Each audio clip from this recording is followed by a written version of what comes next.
Serhat Caradee, writer, director of A Lion Returns. I've got some news for you. What's that? You made a heck of a movie. Thank you, thank you. Describe what your movie is about. The movie is an insight into a family's response and how they deal with a member of their family being a terrorist, and also how if you have a member of your family who's a black sheep, do you forgive them or do you hate them? So it's an insight. And in this particular situation, it's an insight to an Arab Muslim family in Sydney, Australia. What is the purpose of your film? I think it goes with that same theme, and the idea is to give people who are not from this background an insight to how they deal with a member of the family being a terrorist. But also, some of the other things that we dealt with are forgiveness, redemption, family, love, finding a purpose, taking risks, understanding the consequences of your actions onto those people who love you. Think twice before you make these big life decisions, and also the fact that pursuing violence to achieve peace is not a way to go. What was your intention when you made it? I mean, before you started writing, what was the main idea coursing through your head, saying this is what I want to say through this film? I think to nail it, I'd say regret. Do you have regret? And before you go down this path, think very carefully of the effects of it's going to have on the people that you leave behind. Because obviously these people were so persuaded, so brainwashed, that they thought they're doing a good thing. But once they got over there, depending on their mental state, how they were affected by it, how they dealt with it, and some of them came back worse. Like some of the characters that I modelled my main character about were people who went over there thinking they were going to be doing one thing, and then realised it was completely something else. What you've done with this film, I think, is you have made a film that is as anti-jihadist as it is pro-Muslim. You've made a statement with this film. Tell me what that statement is in those terms. Sure. To give, obviously you know that to give an insight to any character, you got to give, or any story, you got to have both sides of the story. So we need to hear his justifications for what he did and what he's still hanging on to. And then we need to hear the opposing view of what the effects of what he did to those who are not believing in this cause. So you got to give both sides. I couldn't just be an anti-Islamic or anti-terrorist film. It'll be too obvious. You couldn't paint it with the one brush. So to give both sides of the story, you can understand both sides' character. My job as a filmmaker is not to get the audience to love my characters or to like them, but you got to understand them. To understand the characters' objectives and their decisions is more harder to understand than to love them. There's no need to. It's not about loving them. It's about understanding what they did. So if you don't understand why he did what he did, you're not going to care for him.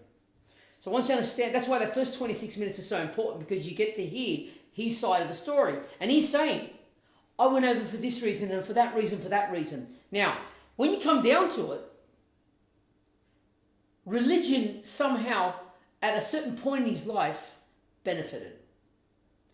In other words, when you hear it in the story, when he was 15, he was in this dark place. It wasn't good. His uncle, he called his uncle. His uncle saved him, practically from trying to end his life. Saved him by bringing him into religion, bringing him back to the mosque, right? And so that played a good part in him. But as we know, with mental illness and depression and those dark clouds, you can't just talk somebody out of it. It's clinical. You need help. You need treatment. So when he was 21 and 22, he got married. He's got a kid now. This dark cloud has come back. His uncle's there again. And his uncle this time said to him, look, maybe you should go overseas. Maybe you should just get away. Maybe go and, it's like saying to your son, go and join the army, become a man. Do you know what I mean? Like that kind of idea. A lot of the dialogue in this film gives voice to what the average Australian would say to someone like this. That's right. Your actions are deplorable. That's what really resonates. You've obviously researched this very, very well, and you've articulated that side against terrorism very, very powerfully. Is this a reflection of the research? Is it a reflection of what you personally feel? Both. Because when I did go out to the community, interview people, families who have lost or have had members of their family go over there, a lot of them regret it. Like a lot of them said, we did, that's not my son. Like, you know, they realize the damage these people have done to their community, to their culture, to their history, to their religion, to their nations. You know what I mean? So not only, mind you, not only Muslims went over there.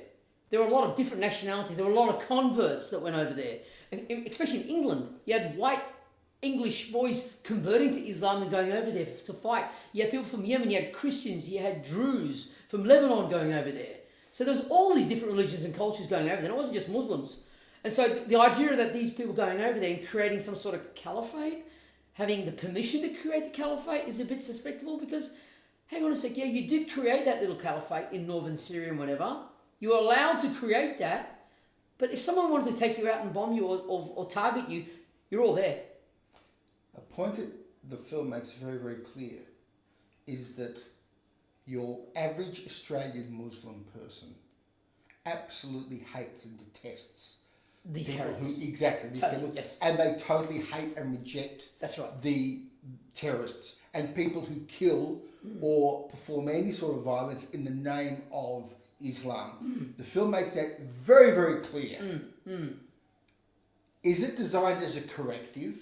No. This was more about, like I said, having an Arab family respond and deal with having a member of their family. Because people think, yeah, you're right. Just because you're Arabic or just because you're Middle Eastern, you are supporting or you agree with these terrorist actions, and that's not true. The 98% of any, but it doesn't have to be Muslim. It could be any nationality. It could be any culture. Like when you look at Northern Ireland, what was happening in Northern Ireland, or you look at white supremacy in America, I'm sure when you talk about white supremacy, it doesn't mean all Christians are terrorists. And again, all Muslims aren't terrorists. All Arabs don't believe in terrorism. They understand the demonizing it creates for them, for their own people. So these young boys' actions have had a reverse effect on everybody behind them. That's why their family, especially the father, goes, I don't want to know you. I don't want to know you. Who is the audience intended for this film? That's a good question, Jim. When I was writing it, I was hoping that the main target audience was going to be the boys of these background, right?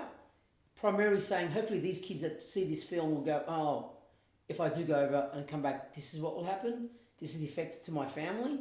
But then once we started having test screenings and after the premiere, we've noticed the majority of our audience that respond positively to this and recognise it are the white, middle class, educated audiences.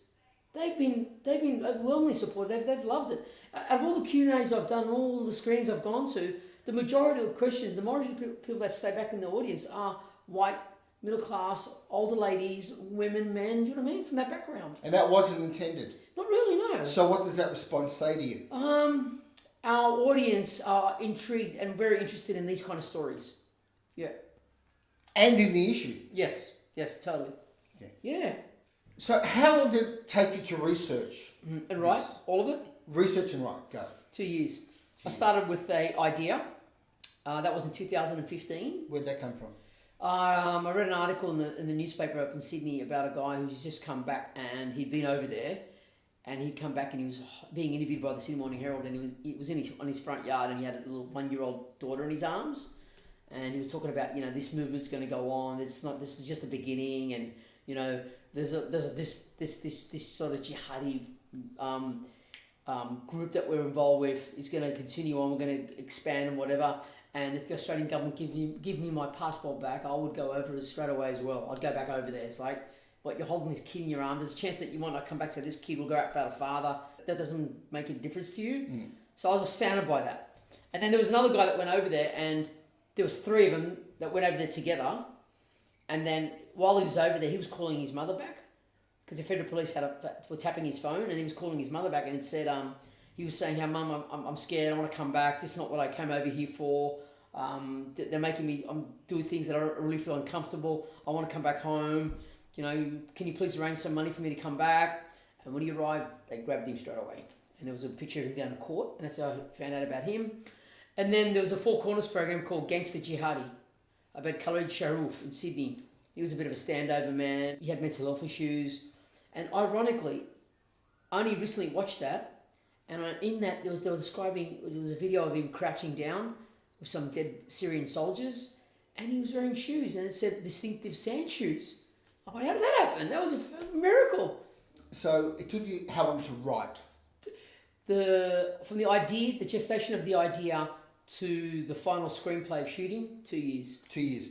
And how much research did you do? I did a lot. How much? I watched, I'd say the first 12 months was just reading and researching. For the 12 months, from the idea, from the newspaper articles, to all the documentaries, to going out to the communities and talking to families who have lost people from their sons going over, to community leaders, to imam, spoke to an imam in Bankstown as well. And then I watched a lot of documentaries, watched a lot of clips in Syria. And some of the documentaries I watched, there was one I watched in England where about a mother, I can't remember what this was like, a white jihadi. It was because of my white jihadi or my son the jihadi or something like that it was called. And he was a white guy that converted and went over to fight with ISIL in Northern Africa, and he was killed.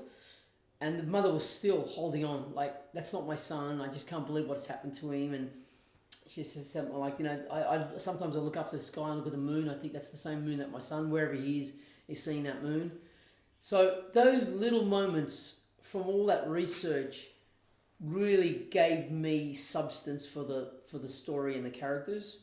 And also in 2008, I lost my mother to cancer as well. So I remember some nice moments that I remembered when I was experiencing my mum dying of cancer. I remember those little intimate moments I had with her. So I try to use some of that into this story as well. But the thing is, because we're such an independent film with a no marketing budget, and given the first 26 minutes is in a car, it's a very experimental film in that regard.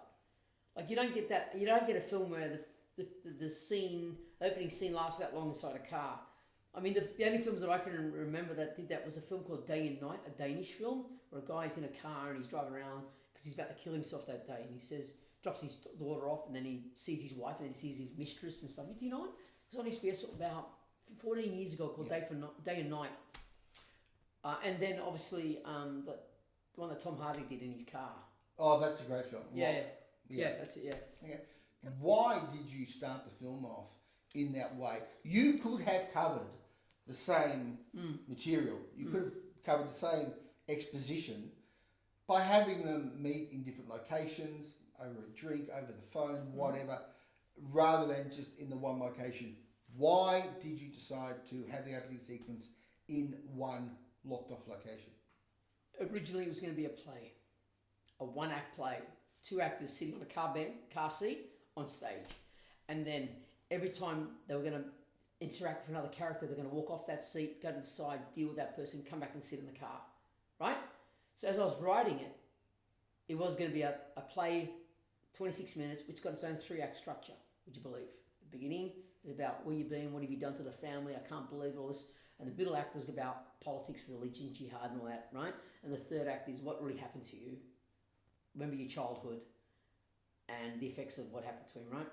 So as I started writing it, it started evolving, and I just started expanding the themes and ideas and the characters, and other people get involved, and then it started turning into a screenplay. Second reason is also because I wanted to establish that relationship and the background to his character and preempt what could happen later on, as in the volatility that he's going through, the tension into the house.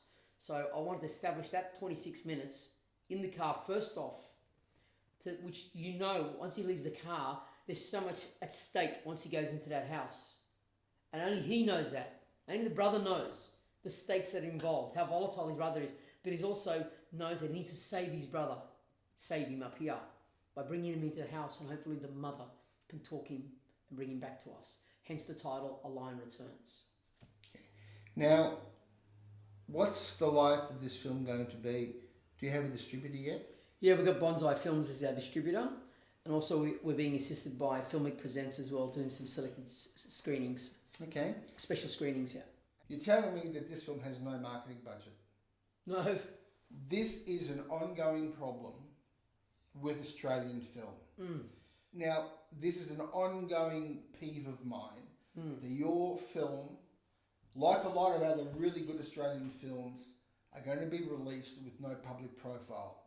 The only reason Australians don't go see Australian films most of the time is because they don't know that they're there. They don't hear about it. I know. But this is awful. I know.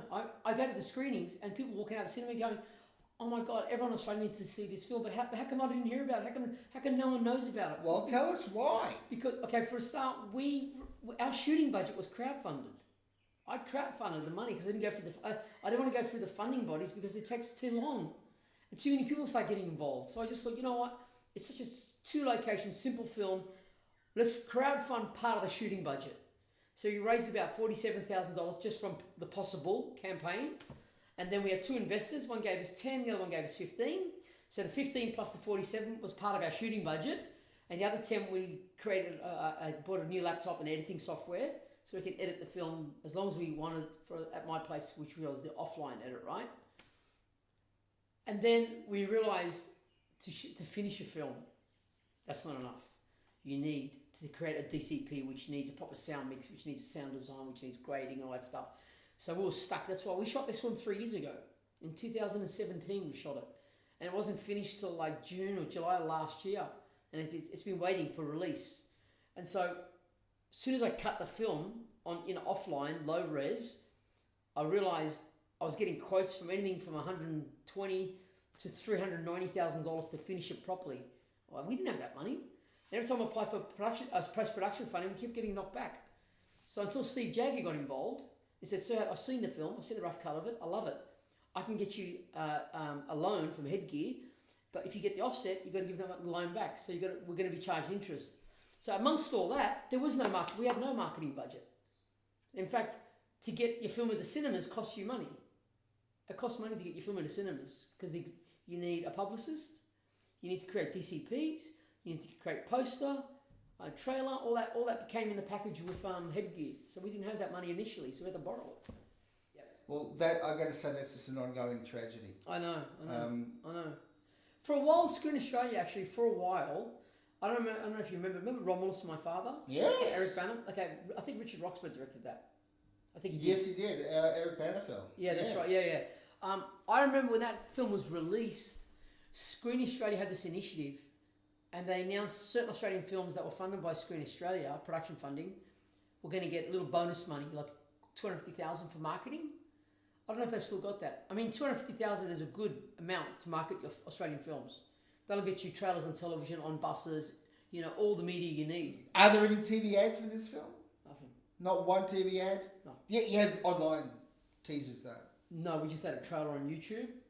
Yes, but before people see their YouTube No. thing, you don't have it coming up? No, we didn't have it. Nothing. Mate, We didn't have nothing. can I say, as someone who has heard this 100,000 times, whatever the future of Australian cinema is, that can't be it. Marketing budget, you need a marketing budget, a good one, attached to your budget. Yes, making it's one thing, finish it's another step, but then getting it out there, it's a whole budgeting in itself. And I think there should be an automatic inclusion when you apply for production funding, which should be separate to the... So you're applying, because apparently you can only get about 60% of your budget through the funding bodies, right? No matter what you're applying for, as a separate amount, like say $200,000 that you can't access until you finish the film, that is just given to you for marketing. Whether it's state and federal or just federal, there should be a marketing... Every film that's funded by the government, there should be a little component sitting there. When you finish your film, deliver it, let's have a look, and there's your marketing budget. Should be a separate entity. It's like investing in your child's education from a day dot, and then when they turn 18, there's your money. Do you know what I mean?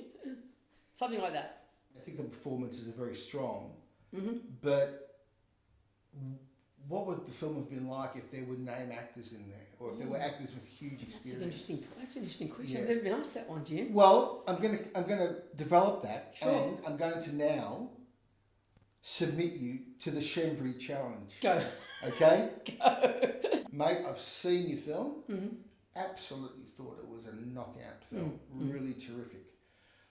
We'd like you to come to the States and direct a remake of it. We're going to provide you with a cast list to choose from, but we want you to remake exactly the same film, but with our actors, and just adjust it for America.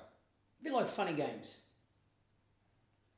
What say you to that? That's scenario one. First thing I'd say is, are we going to use my script? Yes. No. We want you to make the same film, same script, second question, but different actors. Second question: can actors speak Arabic? We can find them. As long as if they're American actors that can speak Arabic, no problem at all. We could probably. That's a very reasonable accommodation. Sure. I think so. But we don't want these actors in the film. We want new actors. Remake it with American actors for American market, kind of. Yeah. Exactly. Yeah, as long as the actors can speak Arabic, and as long as they understand performance and acting at a level that's not going to weigh individuality, but more of an ensemble. Oh yes. Sense. No, the reason why we want to make this deal with you is that we want to give you a higher class of actors. No problem at all. Yeah. Why the stipulation about speaking Arabic? Because the between the father and the mother, the Arabic makes it more authentic, more homely, and more culturally. What do you call it? In a cultural vacuum. Do you know what I mean? It gives that kind of authenticity. Right. Yeah. Scenario number 2. Sure. Seen the film, loved it. We want to take the script and we want to remake it. Mm-hmm. We've got a director we think could do a really good job. We've got casting ideas and so on. So we just like to make a deal to just take the script and make it for America. Without me involved? Well, you can be a consultant producer if you like, but we just want to make that story in America. No. Why not? No, because that material can only be handled in a certain way, and I don't think any other director that would have an insight and the background to give it that authenticity that it needs. And also, I wouldn't trust anybody else with the script, mainly for the acting. We'll let you come on the set. No. And you can talk. We'll have you on as a consultant. Not if I'm not directing it. No. No. No way. We've got a great director. No. He's won awards. No, you can bring Spielberg in front of me. No. Okay. No. Not that script. No. Yeah.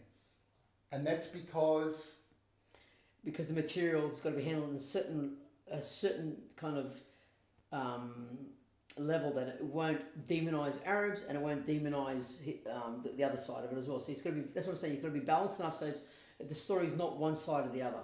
That's the only thing. So that's. We like what you did with the film, and we just basically want to replicate that with our version of the film. I would only allow it if I was one of the producers on it. We'll make you a consultant producer. No, that's not good enough. No, I want to be one of the producers, not a consultant. I'm one of the producers on it.